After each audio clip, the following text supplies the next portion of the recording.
कि बुरे हालात हुए तो क्या हुआ कि बुरे हालात हुए तो क्या हुआ, हम भी अपनी जिद पर अड़े हैं। सपने बड़े हुए तो क्या हुआ, हम भी अपने सपनों के पीछे हाथ धोकर पड़े हैं।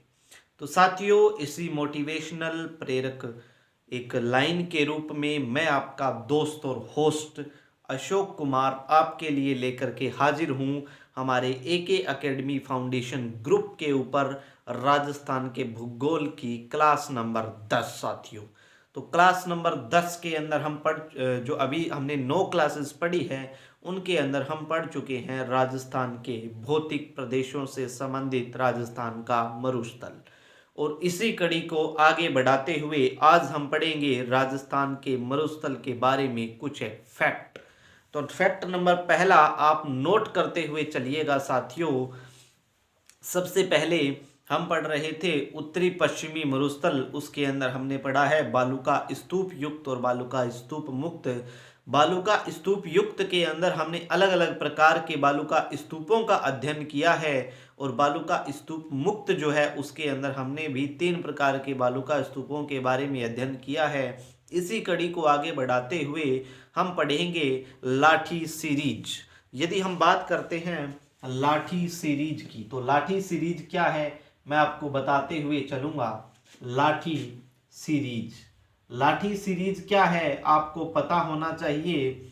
लाठी सीरीज के बारे में अधिकतर प्रश्न जो है वो प्रतियोगी परीक्षाओं के अंदर पूछे जाते हैं और जो प्लस 2 बेसिस के ऊपर एग्जाम होते हैं उनके अंदर तो डेफिनेटली लाठी सीरीज से प्रश्न एक दो बार इस जो लाठी सीरीज है उसमें से एक प्रश्न हमेशा पक्का आता है। तो साथियों, लाठी सीरीज होती क्या है उसके बारे में हम डिस्कस करेंगे थोड़ा।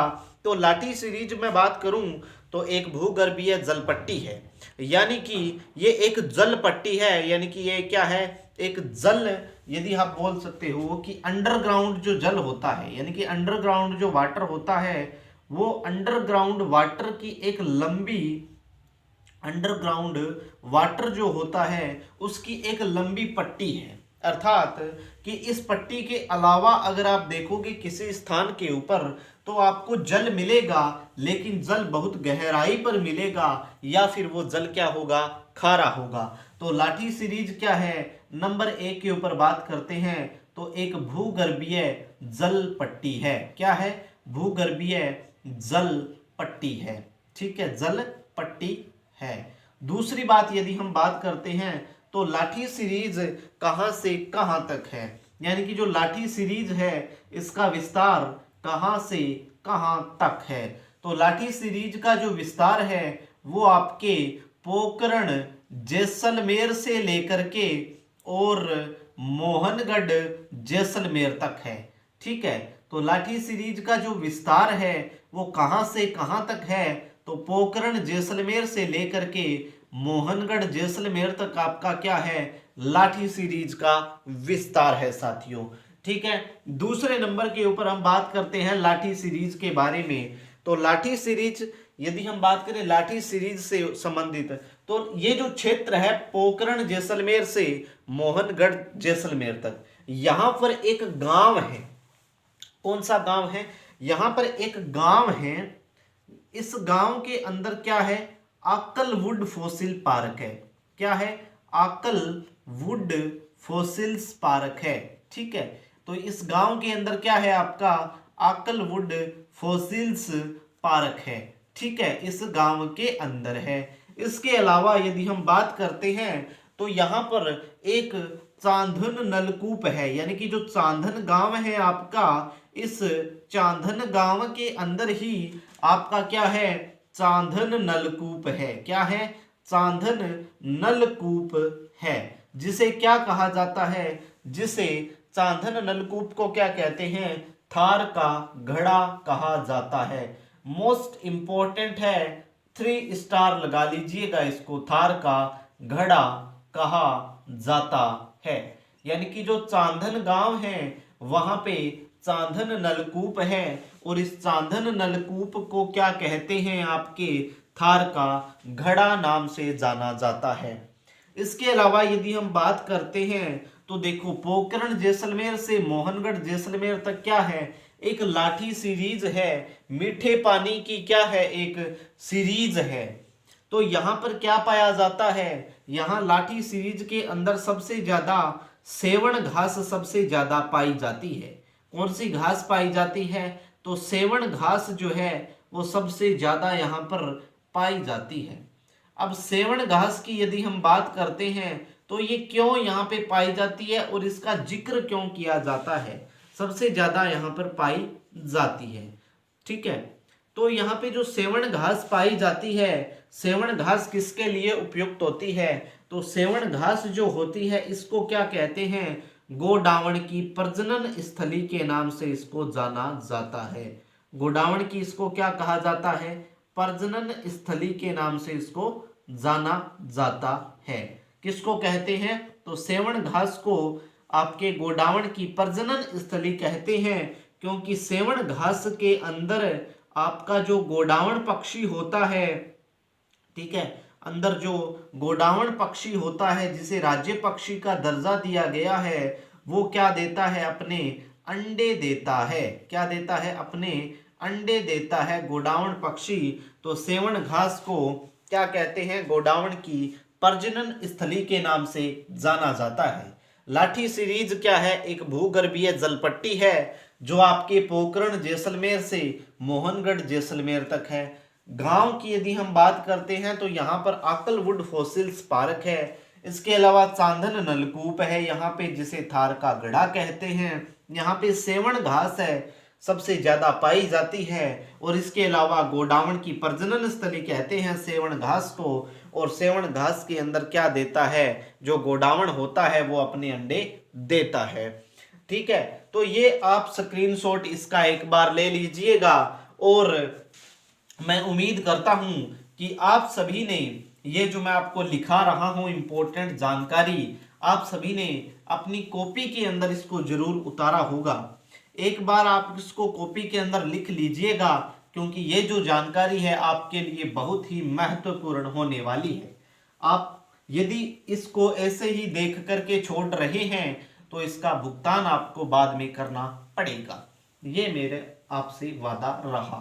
ठीक है, तो आप इसको एक बार अपनी कॉपी के अंदर जरूर उतार लें। ठीक है, तो उसके बाद में हम बात करते हैं अर्धशुष्क मरुस्थल की। किसकी बात करते हैं, देखो नंबर 1 पे हमने क्या पढ़ा, शुष्क मरुस्थल पढ़ा। नंबर 2 के ऊपर हम क्या पढ़ रहे हैं, अर्धशुष्क मरुस्थल पढ़ रहे हैं। ठीक है, उम्मीद करता हूं कि सभी लोग इस टॉपिक के ऊपर एक बार जरूर आए और पूरा का पूरा अपना जो फोकस है, अपना जो ध्यान है, अपना जो अपने मन के अंदर चल रहा है उसको डिलीट मारो और एक बार बोर्ड पे आओ, जरूर आओ। ठीक है, तो हम बात करते हैं अर्धशुष्क मरुस्थल की। अब बात करो, देखो ये आपका क्या है, राजस्थान में यहाँ पे बना देता हूं, प्यारा राजस्थान, रंगीलो राजस्थान है आपका। जैसा बने जैसा तैसा बने, आप समझने का प्रयास कीजिएगा इसको। ठीक है, ज्यादा मैं चित्रकार तो हूं नहीं, लेकिन आप इसको एक बार समझें। ठीक है, आपका क्या है, यहां पे देखो, आई एम सॉरी, रुको एक सेकंड। ये देखो, ये आपकी क्या है, ये आपकी है अरावली पर्वतमाला। क्या है, अरावली पर्वतमाला। अरावली पर्वतमाला, इसको मैं नाम दे देता हूं अरावली पर्वतमाला। अरावली, ये जो पूरा का पूरा एरिया आपको दिखाई दे रहा है, ये क्या है, ये आपका है मरुस्थल।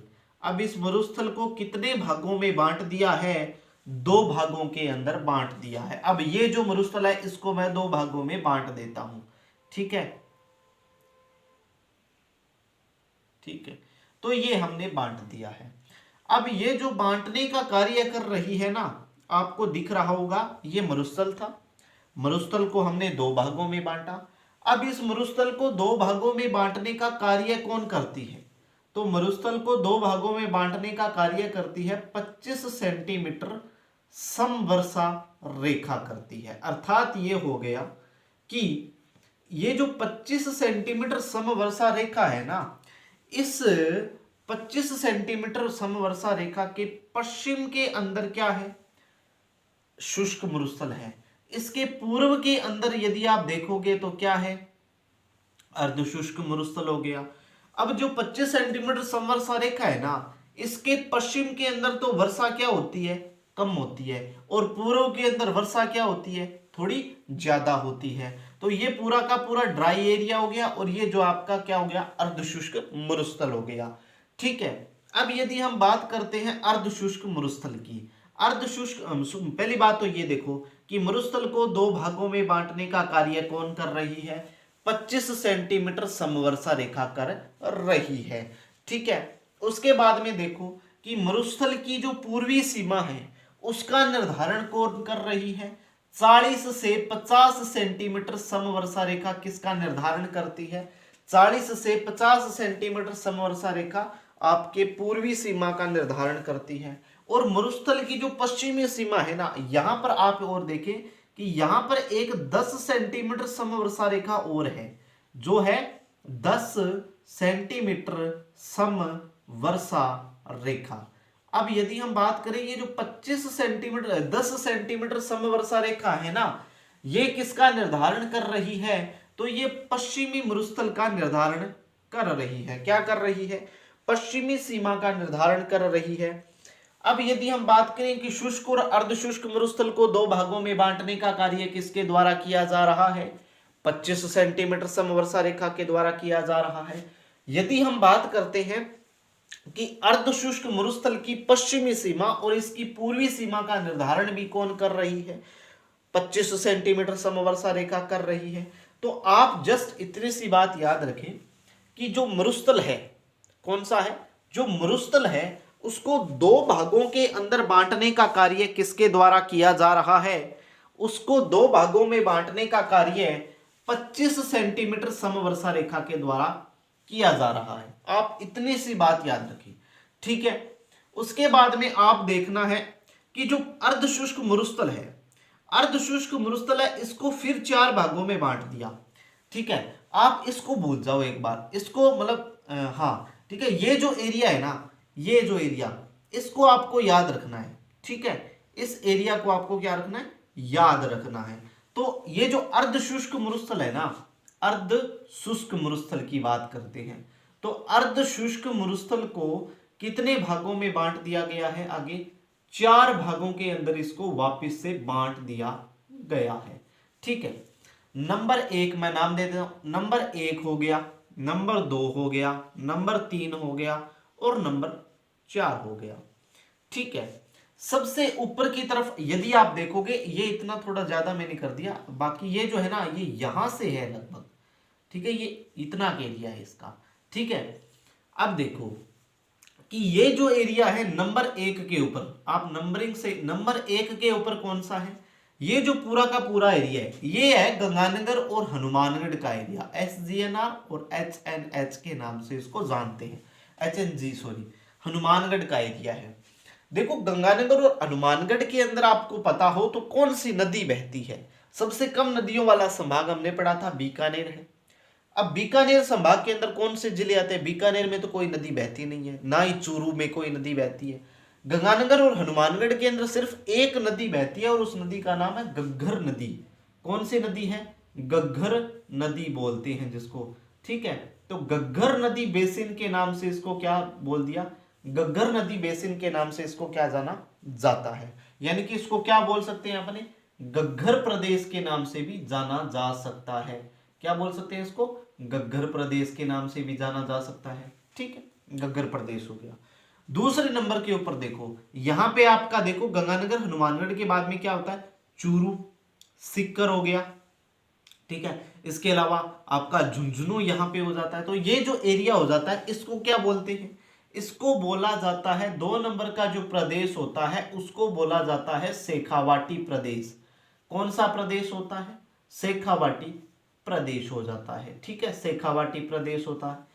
उसके बाद में आता है तीसरे नंबर के ऊपर। तीसरे नंबर का मतलब हो गया कि तीसरे नंबर के ऊपर मतलब ये हो गया कि ये जो आपका बीचों बीच में हो गया है ना, कहां पे हो गया, यानी कि ये मिडिल राजस्थान के अंदर, यानी कि राजस्थान के मध्य भाग के अंदर हो गया। तो राजस्थान के मध्य भाग में आपको पता हो तो कौन से जिले आते हैं, 2 जिले आते हैं, मोस्ट इंपोर्टेंट याद रखना। वैसे एक जिला आता है, लेकिन यदि हम बात करें तो इसके अंदर 2 जिले आते हैं। कौन कौन से, नागौर और अजमेर, नागौर और अजमेर।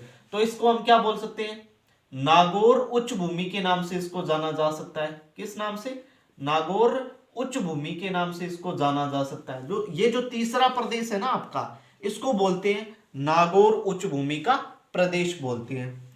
उसके बाद में ये जो चौथा नंबर पे आता है, यहां पे आता है पाली है, जालोर है, ये कुछ एक इसके अंदर एरिया आ जाता है। तो इसको क्या बोल दिया जाता है, यहां पे कौन सी नदी बहती है। नदियों का टॉपिक आपने किया नहीं होगा, लेकिन मैं यहां पे आपको बता देता हूं कि यहां पे अजमेर से निकलती है एक नदी। कौन सी नदी निकलती है, उस नदी का नाम है लूणी नदी। कौन सी नदी है, लूणी नदी है। और लूणी नदी जो बहती है आपकी, वो कहां से है, लूणी नदी का अंतर प्रवाह है पाली है, जालोर है, सिरोही है, जयपुर है, सॉरी जोधपुर है। तो यहां से बहती हुई ये नदी जाती है। तो यहां पे जो पूरा का पूरा एरिया आता है उसे बोलते हैं लूणी नदी बेसिन। क्या बोलते हैं इसको, लूणी नदी बेसिन के नाम से इसको जाना जाता है। तो ये जो अर्धशुष्क प्रदेश है, देखो अर्धशुष्क मरुस्थल है, अर्धशुष्क मरुस्थल को कितने भागों में बांट दिया, 4 भागों के अंदर बांट दिया साहब। कौन कौन से, घग्गर नदी बेसिन हो गया नंबर 1 पे, दूसरे नंबर पे आपका शेखावाटी प्रदेश हो गया, तीसरे नंबर पे नागौर उच्च भूमि हो गया साहब, और चौथे नंबर पे क्या हो गया, लूणी नदी का बेसिन हो गया। अर्थात क्या हो गया कि लूणी नदी जहां से बहती है उस प्रदेश को क्या कहा जाता है, उस प्रदेश को लूणी नदी का बेसिन कहा जाता है। अब जो घग्गर प्रदेश है आपका, उसके बारे में हम विस्तार से चर्चा करते हुए चलेंगे। ठीक है साथियों, तो मैं उम्मीद करता हूं कि आपको ये जो हमारे द्वारा टॉपिक पढ़ाया गया है ना, ये मोस्ट इंपोर्टेंट टॉपिक है। अगर ये चीजें आपके समझ में आ रही है तो मैं आपको गारंटी से ये बात कह सकता हूं कि राजस्थान का भौतिक प्रदेश आपको दोबारा पढ़ने की जरूरत नहीं पड़ेगी। और आपको एक बात और बता देता हूं कि राजस्थान के जो भौतिक प्रदेश हैं वो पूरे, मतलब आप कोई भी एग्जाम उठा के देख लो, चाहे आरपीएससी वो कंडक्ट करवाती हो, चाहे आरएसएस भी कंडक्ट करवाती हो, दोनों एग्जाम्स के अंदर जहां पे राजस्थान जीके पूछा जाता है और जहां पे राजस्थान भूगोल आता है, वहां पे राजस्थान के भौतिक प्रदेश आपका पीछा कभी नहीं छोड़ेंगे। ये बात वास्तव में ट्रू है। और अगर आपने एक बार राजस्थान के भौतिक प्रदेश कर लिया तो उसके अंदर आपको कभी भी पीछे मुड़कर देखने की जरूरत नहीं होगी। ठीक है, तो इसके अंदर समझने वाली क्या चीज है, समझने वाली चीजें बस राजस्थान के भौतिक प्रदेश के अलावा राजस्थान के अंदर कुछ भी ऐसी चीज नहीं है जो आपको समझनी पड़े। एक जलवायु का टॉपिक है, दूसरे नंबर पे जो नदियां हैं आपकी, उसके अंदर आपको थोड़ा सा समझने की टॉपिक की जरूरत है। बाकी आपको सारा का सारा रट्टा मारना है, एज इट इज मैं आपको टॉपिक करवा रहा हूं, आपको एज इट इज रट्टा मारना है और कुछ भी नहीं करना।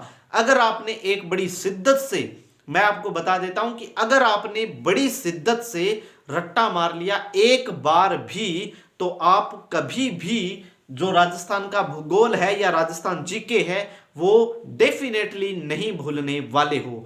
तो जो स्टूडेंट +2 बेस के अंदर अभी कॉलेज के अंदर है, वो स्टूडेंट खास करके ध्यान दें कि कंपटीशन का दौर है और आप अपनी जो तैयारी है वो अभी से शुरू कर दीजिए। और एक इंफॉर्मेशन और मैं बता देता हूं कि वीडियो विलेज डेवलपमेंट ऑफिसर ग्राम विकास अधिकारी भर्ती 2021 के अंदर बोर्ड के द्वारा स्पष्ट दिशा निर्देश जारी कर दिए गए हैं कि आपकी परीक्षा के अंदर नकारात्मक अंकन का कोई प्रावधान नहीं है, अर्थात उसके अंदर नेगेटिव मार्किंग बिल्कुल भी नहीं होने वाली है। तो जो लोग तैयारी कर रहे हैं उनको बेस्ट ऑफ लक एग्जाम के लिए। तो इसी के साथ धन्यवाद, जय हिंद, जय भारत साथियों।